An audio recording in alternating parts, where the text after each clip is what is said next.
Hey, business besties, welcome back to the Female Founder World podcast. I'm Jasmine. I'm the host of the show and the creator of the Female Founder World universe. Before we get into the episode today, I want to let you know about an event that we have happening in LA. This is kicking off on the 5th of September. It's called Content Camp, which basically just means that we have pulled together a group of the most amazing founders who are building brands led by content and led by community. And we have pulled them all together onto a stage. They're going to be teaching you what they know. We've got roaming content creators. We're holding it in a really, really beautiful garden terrace. We've got 200 tickets available. Honestly, a lot of these have sold out, but we do have a handful left. If you'd like to get your ticket for Female Founder World LA, head to the show notes and we've got a link in there for you now. All right, I'm going to jump into today's episode. I'm chatting with the incredible co-founder and COO of Dagne Dover, Deepa Gandhi. Deepa, welcome to the show. You are now entering Female Founder World with your host, Jasmine Garnsworthy. Hi, thanks for having me. For people that don't know what you guys are building, talk us through it. At Dagne Dover, we're a bag and accessories brand that's creating products for people trying to get the most out of life. People that are living multidimensional lives, they need a bag that carries them through that day that's both looks great and is organized. I think I first heard about you guys when you started doing neoprene. Yeah. Was that when things really took off? Because that's what I think of when I think of the brand. And that's what most people think of. It's actually funny these days when we tell people that we actually launched with the more traditional work tote, like a more structured, both coated canvas and leather totes. People don't believe us, or they come to our store or an event and they see, they're like, oh, I didn't even know you made this. I was like, actually, it's where we started. But yeah, in 2017, we launched neoprene and it really was just when things took off. Wow. Okay. You started the business with two other co-founders? Yes. In 2013, you guys made around $40,000 like pretty quickly. How? Like what was driving that? Why do you think that it took off? Because like you said, you didn't have like this hero bag, the neoprene thing that you're doing now. So what was it that worked? Yeah, so back in 2013, before even like an official launch, we did a pre-sale launch. And the thought process there was, let's just make sure some people are willing to pay full price for this product. Smart. We've been thinking about and obsessing over. And the first 40K came within a pretty short period of time. As you said, we launched the pre-sale in March of 2013.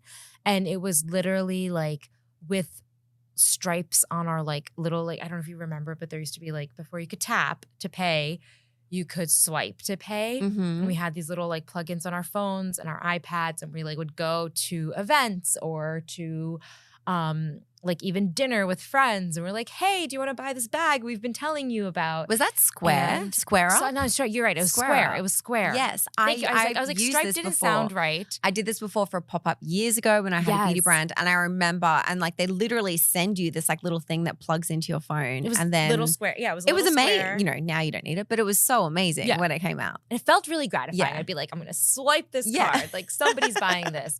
And we did that off of really bad pictures of really bad samples. But the first sales came from, we had over 1,000 men and women that we had surveyed and focus group to get to this like initial launch product. So we went back to them. We were like, well, now it's going to come to market. Do you want to be part of a pre-sale? And it was great because that funded that initial run of production. It let us know like this is something worth doing. And then we officially launched in June of 2013. Amazing. And you raised money at what? I know that you've raised money. When did that come into the picture? Was it before you launched, during this pre-sale piece? When did that happen? So we started raising a little friends and family capital right around that time. Yeah. But then over the next year, we raised our pre-seed round. Amazing. Okay. So now we are at this point in the business where you've got a bit of traction. You kind of, know that this is a thing that people want. What is the next step? Like what happened next?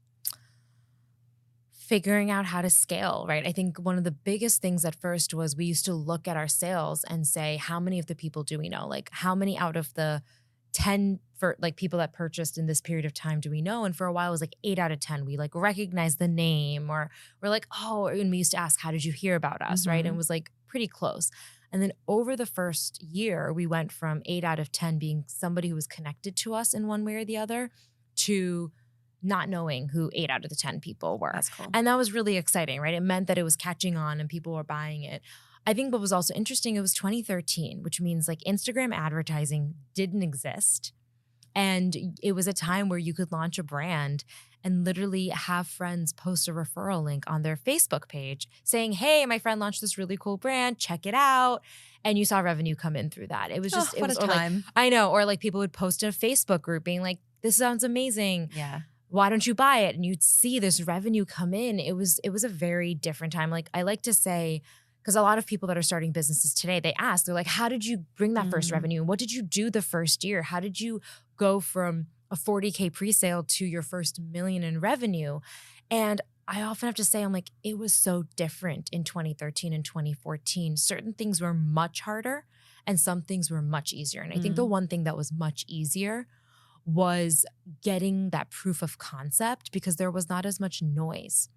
There weren't as many brands throwing ads at you across all the platforms. So it was easier to cut through that. I think that's something that people are going to say in 10 years about like TikTok now. Yes. You know, I launched them when you could easily go viral on TikTok and every single brand hadn't figured out TikTok Shop yet. And so I think, you know, it might not be the same opportunity, but there's Agreed. always something of the time that is going to be your unfair advantage when you launch. And I just think it's about like figuring out what that is and trying it.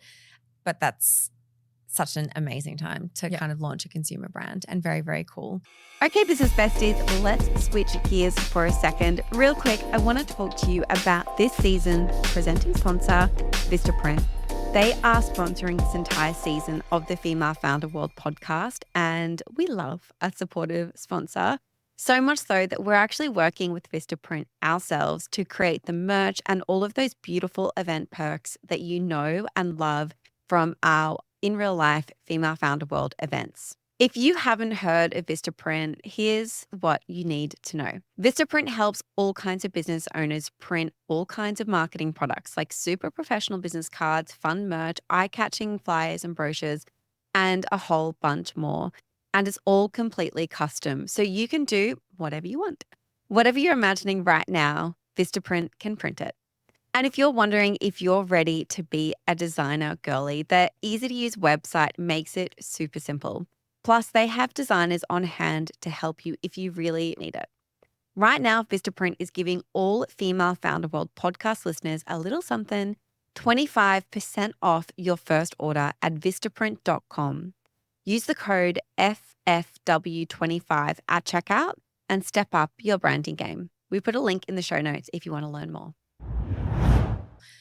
I want to talk a little bit about, this isn't like the super sexy stuff, but I find it really interesting. At one point, you decided that you needed to shift your production from New York to Asia. And this is something that I see people talking about. We've got like a group chat with thousands of business owners in there. And like a lot of the conversations are around production, manufacturing, and figuring that out because it's not something that you can very easily Google. How did you make that shift and how did you know that it was the right time to kind of scale up your production and move it out of the US? So from the time that we started production and started sourcing factory partners and vendors, we knew that we had to dual process. Mm-hmm. So we actually ran like parallel paths. We were finding a local manufacturer here in New York, but then at the same time, we're like, who are going to be our factory partners? So I think the important thing is you have to set both up because you also should believe this is going to scale. Yeah. And then you don't want to have a massive lag between when you hit the moment of scale and when you can actually scale. And so we were running both. So we were dealing with like small production manufacturing in New York in the garment district, really not far from where we Pretty are much right exactly now. where we are. Yeah. Pretty much right. I spent a lot of time in this neighborhood. Our first office was around the corner wow. because we needed to be close Yeah. to where we were manufacturing, and it was also where rent was affordable Mhm. at the time. But we were also getting on a plane and going to Vietnam and visiting factories there and really trying to figure out how do we build a scalable long-term supply chain. And in terms of when you hit the point of scale, I think there's two major factors in it. The first is when you max out the capacity of your existing facilities. So we were basically on constant back order Mhm. when manufacturing in New York, which was a great thing because we knew this business was building. There was momentum. People wanted to buy this, but we weren't able to keep up with production. And frankly, our partners here, they were like, you need to go to Asia. Yeah. Like, you need to do that. And they had done this. Actually, we worked with manufacturers that had done this with Kate Spade, Rebecca Minkoff, like a lot of other handbag brands that have, scaled over the years. So they were just like, you have something, you need to move. But then also it's when you can afford it, because your minimums increase significantly when you go from small batch production locally to a major manufacturer What's abroad. like the difference if you're talking local small batch? We what were can you running do? And then 10 to 50 units at a time. Then you were talking about 300 per SKU, 300 minimums per SKU. So it's a big difference, and payment terms, right? And how are you going to pay for that inventory? And for us, we had to fundraise to be able to fuel that. But having the initial sales and the traction helped us raise those funds, get to Asia, get set up, and then build off of that. Amazing. So let's get back to the fundraising piece, because something that I think is really interesting about your story is, first of all, how you filled that first round and how that happened. And then I'm still pretty curious about how you continue to fundraise as the business grows and how you've been thinking about that. But let's start in the early days about that first fundraise. So in the early days, we didn't raise venture capital when everybody else was raising venture capital.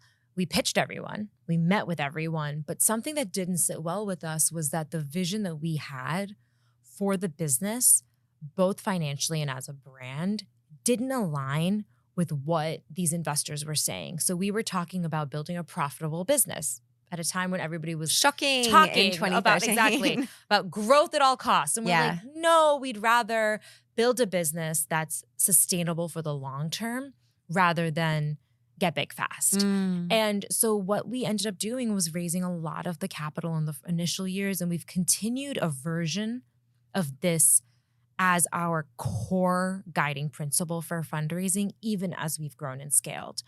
And that is this concept of patient capital. And patient capital is capital that obviously wants to see your business thrive and grow. But the slope of that growth curve maybe doesn't matter as much. It's more about knowing that that business is going to be around and eventually have some sort of great liquidity moment, right? Because if you're bringing in investors, they need to see a return on their capital. But I think an important thing you need to think about is, what is this investor's horizon on when they want to see a certain return on capital, and what is that expected return versus how patient are they? And so we brought in a lot of patient capital, whether it was friends and family, angel investors, high net worth individuals. And then as we grew as a brand and we had to raise new rounds of financing to support our growth, it turned into strategic investment arms of corporations or funds or family offices and things like that. And so to this day, we've not ever raised a traditional VC round. We have raised rounds along the way. And what I love is we get along really well with our investors. They're some of our biggest supporters, biggest champions. And when things are tough, we get together, we figure it out. When things are great, we all celebrate. But we are all on the same page and have the same vision of what the future looks like for the business, for us as founders, for our employees, and for them as investors. And it really comes down to, we all have built into valuations that are reasonable enough. That means that the investors will see the type of return that they want to see in the long term, but it also isn't, but it also gives the business credit for what we've built.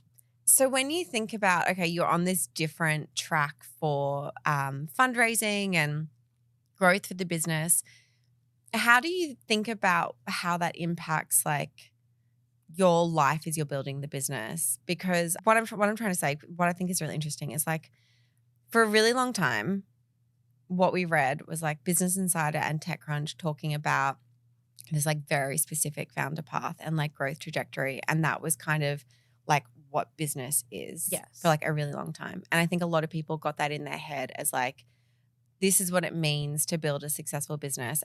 Meanwhile, 99% of businesses in the country like don't have any investors and are profitable, like not profitable, but that's what they're striving towards. And it's just a different track. And like a lot of people run their businesses for many years.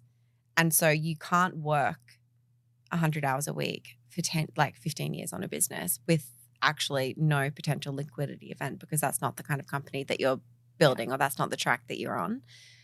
How has the way that you've like funded the business and your plans for growth, like how has that impacted how you approach the business as a founder? Are you someone who is like, you know, working these crazy hours? Do you feel like you've got some balance in your life? What does that look like for you? Your face just then when I said the word balance was like, lol. Balance is a good word. It's an interesting word. I think you have to work hard no matter what. Mm-hmm. I think what is nice about the way we have raised funding is that how we work is different than probably how we would work if we had gone after the traditional venture capital dollars. So I think we'd be working the same type of hours. It would be tireless. It would be crazy. But we, first of all, as founders, the three of us are really aligned on what we want and what the long term looks like. And so we're always focused on like our North Star and what's that ultimate goal. And our investors have the same perspective. And as long as we're all working towards that, we're good. I do believe that if we had taken a different funding route, there would probably be friction between what the investors were wanting in the short term and what we wanted for the long term. And so having that alignment at least means that like we believe the work we're doing is meaningful. And so I think it, while it's tiring and while it is your entire life, and I don't think you can get past that no matter who you are as an entrepreneur, at least it feels more fulfilling and in line with like your personal goals. The other thing I'm curious about is team building and how you've kind of built this team from the beginning. Because like 3 co-founders, you think, okay, well, if you've all got different skill sets, maybe you can handle things for a while. Yeah. But when did you make the first hire and how did you decide who that was going to be? And then what did that kind of team building look like over the next few years? So our first 2 hires are very interesting because they're 2 different types of like first hires that I think are important to make and prioritize. Going back to 3 co-founders, it was really nice. We were able to get the business along for a while because we have very different skill sets. Yeah. And so we were able to divide and conquer and really manage. And we had a lot of like interns helping us, sometimes friends, things like that. And so our first hire ended up being by chance and more of a jack of all trades, kind of like throw me in, or Jill of all trades. Yeah. Throw me in. I can help with anything type of person. She's still also with us at the company. That's cool. She was doing a career transition and just came to help and has never left in the end. And the other first hire me made was an important one in that she filled out a hole in our combined skill set. So between the 3 of us, we had a lot of strengths and a lot of core competencies. But the area that we were like, we just continue to be out of our depth, it's sourcing and production. None of us had a background in it. We were figuring it out as we went along. And I think we were doing a good job, but we were like, we need somebody who's an expert here because sourcing and production is the type of thing you can't just figure it out. They're deep relationships. It is seeing things over and over again. Expensive mistakes. Exactly. And so the first hire that we were going to invest in was that. And we ended up lucking out because we'd posted a job for somebody with 3 to 5 years worth of experience because that's what we could afford. Yeah. And then we had this amazing woman come to us who, was like, had 15 plus years of experience, was amazing. And she was looking for a better work-life balance, more excitement in her job. She'd worked at a lot of big brands and she thought that she could find that with us. And so there was a really nice balance there. And she's also still with us. And so I feel like those 2 women really, to me, represent what you need. You need somebody who's like, I'm happy to do anything and I'm going to figure it out. And that woman has turned into our head of operations, right? She's single-handedly shifted us to 2 different ERP platforms. Like there are so many things that like done multiple warehouse shifts. Just you throw something at her, she figures it out. And then the other is a true expert. And what was great was both have been instrumental in how we scale and grow the business. That's such good advice. How many people work for the brand now? A little under 60, which I don't still believe. Are they all in New York? No, we are a hybrid team is the best way to say it. So we do have an office in New York, Some of the team members come in, but we're pretty distributed across the country. Amazing. When you kind of think about someone who is really now thinking about like hiring, firing, building team and like up-leveling themselves as a leader, what advice do you have for someone who's in this position of maybe they didn't lead teams in the job that they had before they started a business and now all of a sudden like they're a lot of people's boss, you know? It's like a real mental shift. What advice do you have for people who are trying to like overcome that? What helped you work through that? If you ever had to work through it, maybe it came naturally to you. Didn't for me, doesn't for me. You have to work at it. Yeah. I think the first important thing is you have to have a growth mindset. Yeah. Right? You have to always believe I can do better. I can learn more. Like I actually always say every year I age, I feel like I actually know less because I think I become that much more aware of what I don't know and what I still need to learn. Yeah. And I think having that mindset is really important where it's like I can always evolve. There's something somebody else can always teach me and always be accepting of advice and feedback, whether you want to hear it or not. And one of the best things you can do to help support all of that is to build your personal board of advisors. And that can come in the form of mentors, coaches, mentorship networks, peers, other founders going through the same stuff as you, friends, family. And I think you should also always balance between people who are brutally honest and are just going to tell you how it is and call you out and play devil's advocate and people that are going to be the biggest champions. And I think the mentors is, so I've been very fortunate to be part of some great mentorship networks. There's one in particular that is industry agnostic. It's all women and you have quite the range in age and experience in industry. But the one thing that is in common is these women are great leaders. And the conversations we have, whether they're one-on-one or in large group settings, it's always built around how can I be a better leader? How can I be better at engaging with my employees, with my peers, et cetera? And so I think that is a group that I joined right around the same time we started Dagne. And I do believe they've been instrumental in always being there. So when I did struggle, I said, you know what? Like, I became a COO just because I was one of the founders. Like, how do I actually do this job? I had women to go to that had done that. And they were like, well, you need to think about this. And by the way, I'm here. I'm a phone call away. I will help you. And some of them now are mentoring people on our team. And to have groups like that, it's so invaluable and to make them a priority. That's a piece of advice that I hear a lot and from people that have built, you know, companies like you have.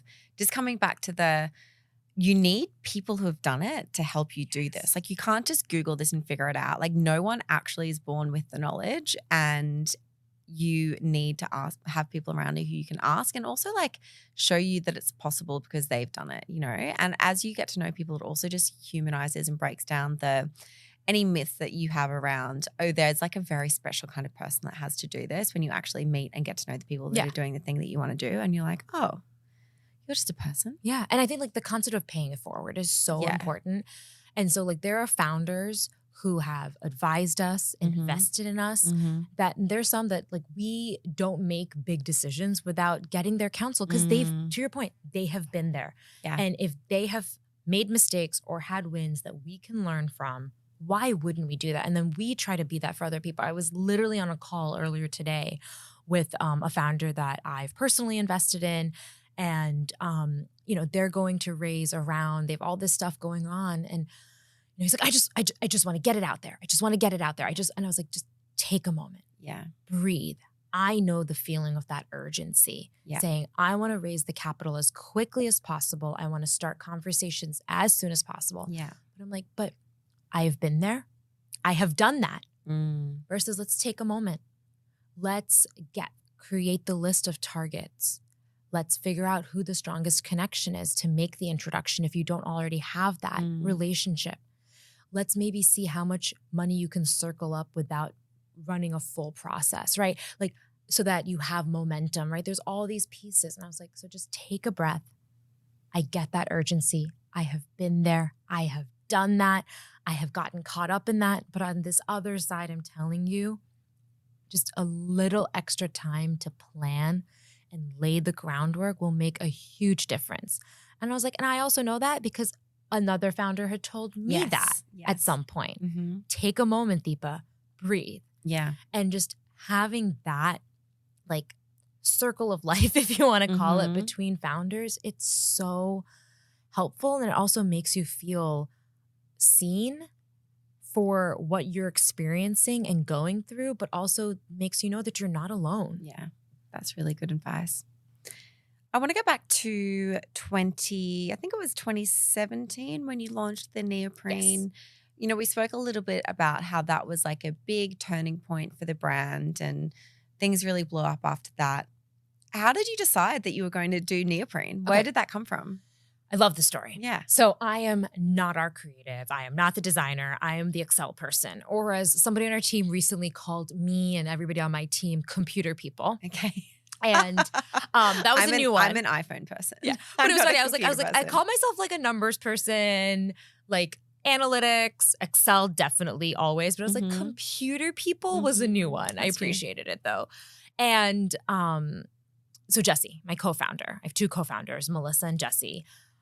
Jessie is the Dover. Her last name's Dover of Dagne Dover. She is an amazingly, unbelievably talented designer. She does things I could never even imagine. And I'm just like, all I'm here is to help fund and make this happen and bring this product to life and to market. And so we were in Vietnam years ago. And this is when we were setting up production there, doing our first runs of production that we had scaled abroad. And I turned to her and I was like, what's next? Like, what are we going to do next? And she's like, you know, I've been thinking about neoprene. And she'd been wearing it in like bathing suits and things like that. And she's like, there's something really cool about this material because it wears and falls like a leather, but it's not leather. And it has this functionality to it, right? It's, you know, weatherproof to a certain extent. It is washable. It is also, we were at the peak of athleisure taking over everything. So it's like, well, what are people going to carry as you see this casualization of the workforce? So we started development on this product line and now it's become what Dagne Dover is known for. And, you know, we just over the past year have really gone into travel with this like very durable 900D poly material. So it's like, you know, nothing can withstand it. Like the average piece of luggage is made out of 600D poly. Ours is like that much stronger. Okay. When we do things at Dagne, we do it right. And that's kind of like, we were like, okay, well, what's that material? What's the look of it? How do we now innovate for that part of the industry? And so for us, when we think about function, it's not just about pockets in a bag. It's about why does this material make this bag more functional for you? And how does it help you kind of get to where you need to go? And there's so much love and care that's given to the fabric R&D process that I think often goes unnoticed. Like I get to watch it firsthand, but it's pretty impressive to see how they get there. Wow. What's the timeline between coming up with a concept like that and actually, you know, product is for I think sale? neoprene probably took us a little under 2 years. Wow. Okay. Travel. That's good for people to know. Stuff takes time, guys. We just launched luggage, took 3 years. Yeah. Wow. I mean, if you're going to do it properly, it's going to take time. Exactly. Because you need to have the time to find the right materials, to test all of that, to then sample. And then a large part for us is real people wear testing the products. So getting real-time feedback. Like our best-selling bag is our indie diaper backpack. And one of the best features in this bag is in the front pocket. I think I have one. I think that's what I have. It's the best. Yeah. And in the front pocket, there's an extra zipper so that you can easily access wipes, which as a parent, I use it all the time. I'm like, I'm there to like one hand, like changing a diaper, get in there, do the whole thing.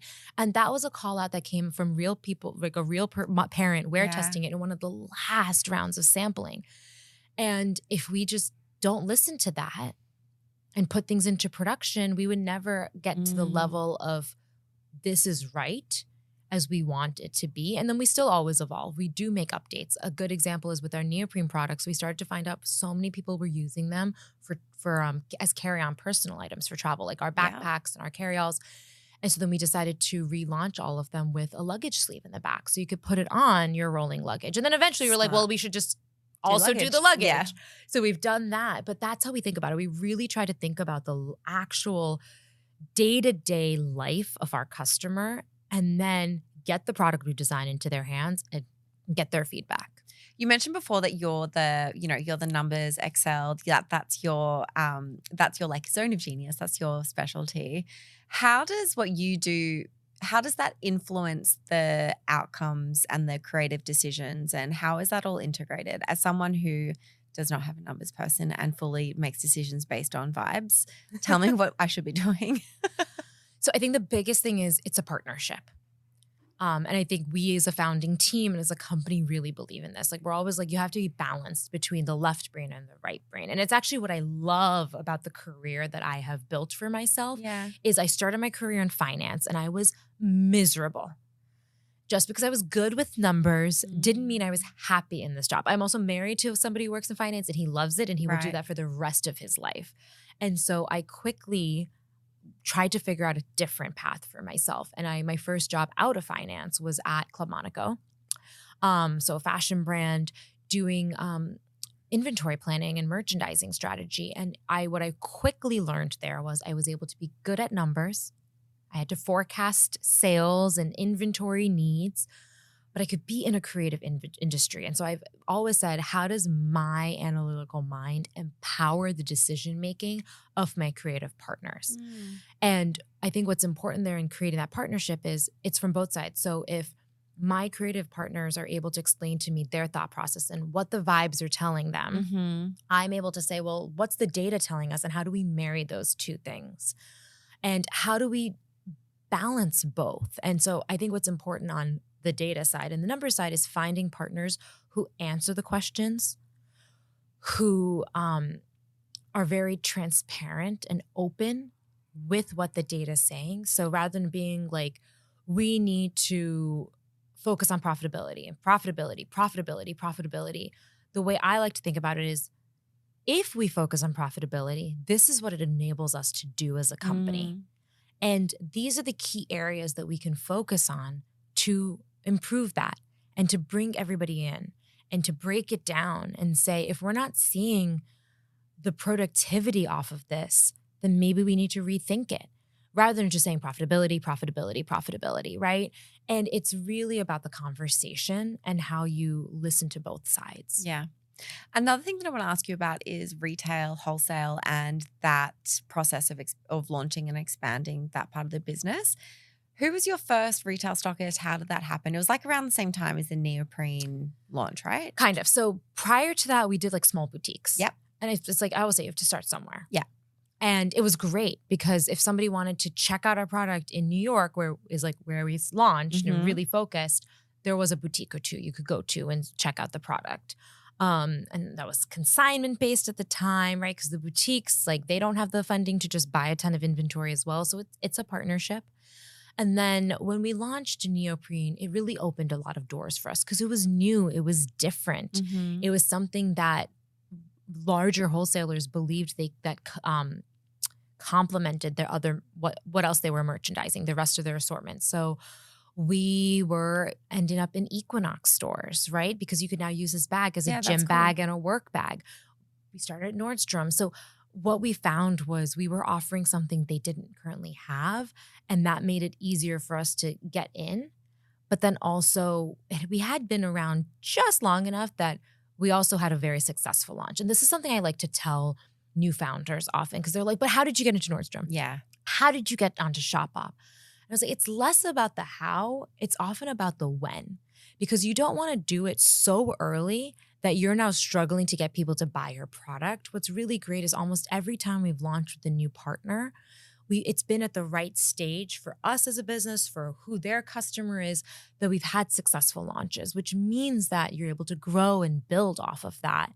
And so really thinking about who is right when is important. So there was a time where small boutiques were the right partners. And what's interesting is we're actually doing small boutiques again because we're finding there's certain geographies that you can't get to if you're not in a small boutique, right? There's great vacation destinations where there's no large retailer present. So you actually want to be in the gift shop there. And so it's interesting to see us kind of coming full circle, but it's really always thinking about where's the customer you're going for?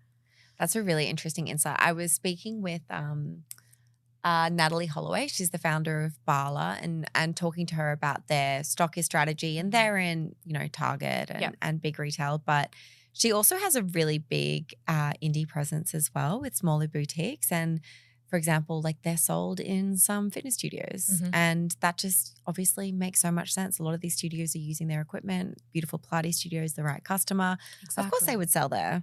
So I think it's really interesting how you can get creative with that. And it's not kind of just, we'll just go in any small store, but you can like be so intentional about it. How does it complement a more of a 360 wholesale strategy? And to that, I think it's important to think of wholesale as not just a revenue channel, but also a marketing channel. Totally. And that's what we thought about it, right? So well. like I think Equinox has literally, to this day, it's great because even if we don't get the sale in that moment, it indicates to that customer, this is the right product for me because I live that lifestyle. Yeah. And it's really cool. And it was interesting to see when we've seen shifts in the business, like meaningful shifts in the business, and how that aligned with certain wholesalers. And then obviously there's a lot of other things that we've done, but we're often able to correlate that. Wow, that's really interesting. Deepa, thank you so much for coming on the show and telling us all about how you're building the business. It's just incredible. We're going to have a part 2 later this week where you're going to share all of your resource recommendations. So guys, check back in. That's going to drop on Wednesday. But thank you so much for chatting. It's very inspiring to hear how you're building Dagne Dover. Thanks for having me. I'm a huge fan, so this was great. I just wanted to jump in and end the show with a quick thank you and shout out to all of our paid Business Bestie subscribers. For $9 a month, Business Besties bypass literally years of networking by getting access to all of the people that you need to build your dream business.